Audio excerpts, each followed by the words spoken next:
Hello. I hope you're having a really good day. Today it's another vlog because, as I already mentioned, I'm away from my PC, but tomorrow I will be already on my PC, so yeah, the videos will come back to normal. Today we're going to discuss the 5 games that happened today in the Premier League world, and we're going to see who played well. There were a lot of goals scored, so we're going to take care of all of that, and I'm going to give you some initial tips on who you should be investing, at least in my opinion.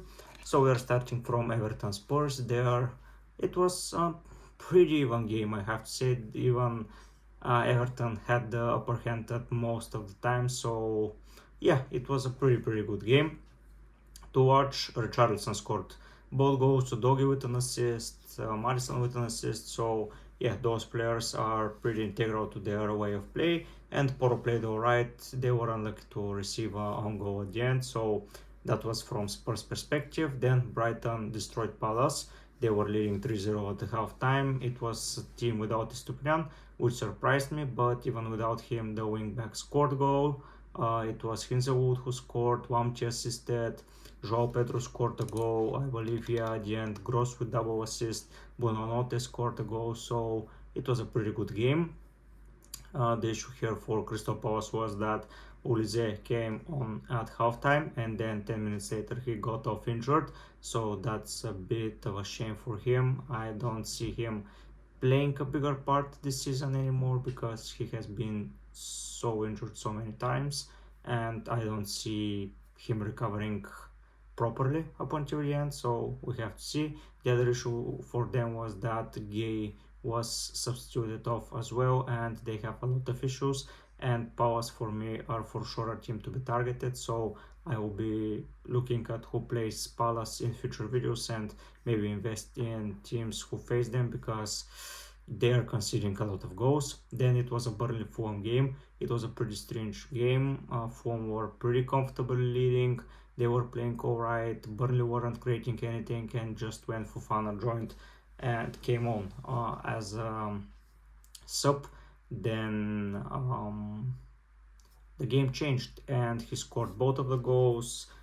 Fulham, I don't like how Fulham are playing, even against the weaker sides. They're conceding or not scoring enough. They missed several great chances today, and it's a little bit ropey for them at the minute, but I believe with the manager and with the quality of the players that they have, they will bounce back.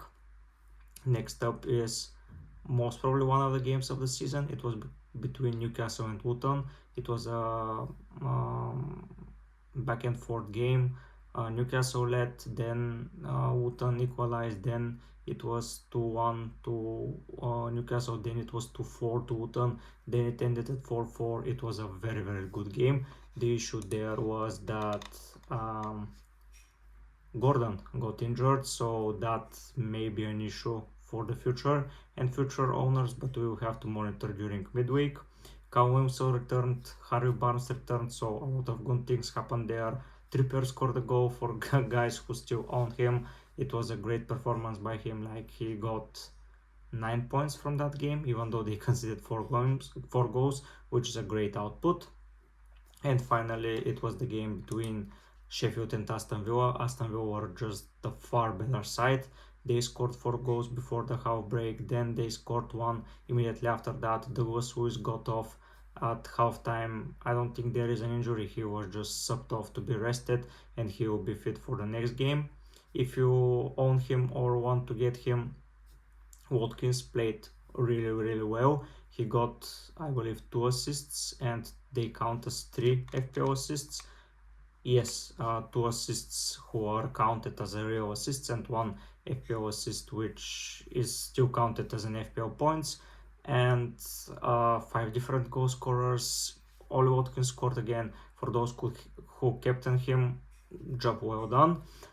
They had an issue as well. Konsa went off for cash, and we don't know the extent of the injury, so several injuries happening during those fixtures for some key players like Gordon, Ulize, Konsa. Was there someone for Burnley Fulham? No. Brighton, was it? Yeah, from Crystal Palace and Gay's performance, and Bed Godfrey from Everton went out. So now who you should be targeting for game week 24 and onwards. I believe there is now a confirmed fixture between Luton and Liverpool after game week 25 fixtures during midweek. We have to see if they're going to place them as a beginning of a game week or a extended game week 25, but I believe the same thing will happen with Chelsea and Spurs. So that means that you can for sure invest in some Spurs players. Richarlison seems like in the form of his life, and if you want to get him now, it's a good opportunity still, at least in my opinion. Maddison is a great choice. I brought him this week and I was pretty delighted with the output. Yeah, he got only one assist, but these things stack up, and when you own him for a very long period of time and with the goals that they're scoring, basically 2 goals at least each game, it's a very good thing. From Everton perspective, I will be not investing. From Brighton's perspective, Gross is a great option, and João Pedro is a great option. Estupiñán seems like a rotation risk now, which is tricky, but yeah, I don't know what happened there. From Burnley form, I wouldn't recommend you buying anyone. Broja seems like an okay option, but they do not have a double up, and I don't see them as great options. From Newcastle Luton, Harvey Barnes maybe soon appear on your radars. From Luton's perspective, you can get Doughty, he is cheap. You can get Adebayo, he is cheap up front. You can get Callum Morris, he is cheap and on penalties. So you can get several players and they still have a double up.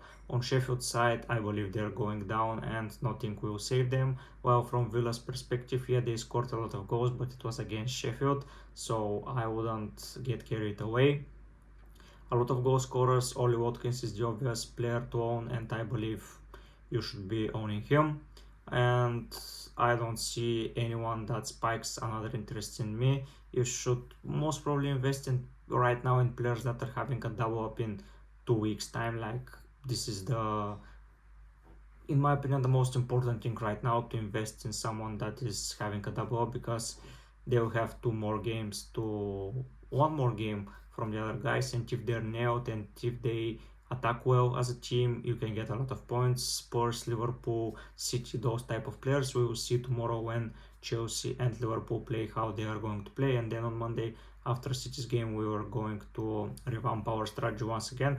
But for now, the players that I will be taking a look at are Richarlison, Maddison, Udogie and Porro, Watkins, Gross, João Pedro, and maybe Harvey Barnes if Gordon is injured.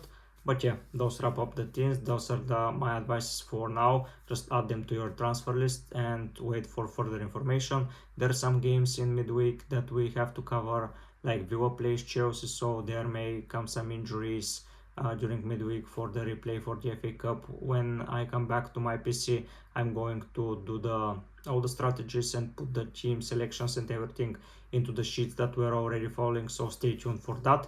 And I hope you enjoyed this vlog content, as I'm not able to do anything else while I'm away, but this is still a chance to update you and provide a video for you every day, so you'll be updated basically what's going on in the fantasy and in the Premier League world. I hope you enjoyed. If you do, you can subscribe to the channel, like the video, write down a comment, something you want to ask me or say.